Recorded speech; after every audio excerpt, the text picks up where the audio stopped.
नमस्कार मित्रो, आपण ई पीक पाहणी करायचं तर कसं करायचं? आपल्याला सुरुवातीला आपल्याला नाव नोंदणी करायचं आहे. आपलं नाव नोंदणी केल्यानंतर आपल्या निवडामध्ये आपलं नाव घ्यायचं आहे, नाव निवड करायचं आहे. आपलं नाव निवड केल्यानंतर समोरचं क्लिक बटन दाबायचं आहे. समोरचा क्लिक बटन दाबल्यानंतर हा आपल्या ॲप उघडा होईल. तर आपण पीक माहिती नोंदवा याला क्लिक करायचं आहे. क्लिक केल्यानंतर आपला पूर्ण माहिती ओपन होईल. आपला खाता क्रमांक ऑटोमॅटिक तिथं खाता क्रमांक दिसेल, फक्त त्याला ओपन करायचं आहे. नंतर गट क्रमांक, नंतर क्षेत्रफळ येते, नंतर हंगामा, कोणता हंगाम आहे? खरीप हंगामा. खरीप हंगामातलं पूर्ण क्षेत्र. तर पिकाचा वर्ग कसला आहे? निर्बळ पीक आहे. पिकाचा प्रकार कोणता आहे? पीक आहे की फळबाग आहे? पीक आहे. तर पिकाची झाडे म्हणजे आपण कोणतं पीक याच्यामध्ये हे केलो आपण? सोयाबीन नंतर आपण पूर्ण क्षेत्र सोयाबीनच पेरलो का, किंवा तुरी जर असलं तर तिथं करू शकतो आपण तुरी म्हणून त्याचे मिक्स पीसमध्ये.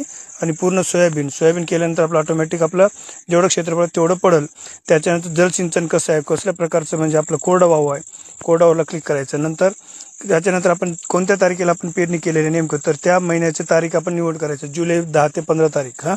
तर आपण निवड केल्यानंतर पुढे जा, याच्यानंतर संपूर्ण माहिती भरल्यानंतर पुढे जायचं आपल्याला.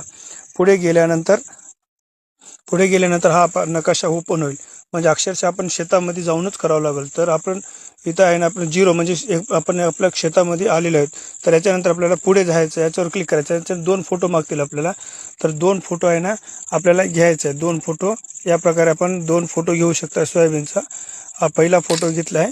पहिला फोटो सेव्ह केल्यानंतर लगेच अजून एक फोटो मागवतो, आणि ते फोटो मागितल्यानंतर त्यांना पण फोटोला क्लिक करायचं आहे. तर क्लिक केल्यानंतर आपले 2 फोटो झाले. त्याच्यानंतर याला बंद करायचं आहे. त्याच्यानंतर जो राईट मार्क आहे आपण केलेला आहे, तर राईट मार्काला मारायचं. आपण एकदा बघू बी शकता आपण काय भरलेलं आहे नेमकं. हे टोटल बघून ओके करायचं. ओके केल्यानंतर पुढे याला क्लिक करायचं. पुढे क्लिक केल्यानंतर आपला पीक माहिती साठवली आहे आणि अपलोड झाली आहे. ठीक आहे, मग आपल्याला म्हणजे पूर्ण माहिती तर आपल्याला जे म्हणजे साठवणूक झालेलं आहे नाही, पण ते बघू बी शकतो आपण. म्हणजे नेमकं आपलं काही चुकलं असलं तर आपण दुरुस्त करू शकतो. या प्रकारे प्रत्येक शेतकऱ्याने आपली पीक पाहणी आपण स्वतः आपल्या मोबाईलद्वारे करून घ्यावा. धन्यवाद. ही नम्र विनंती.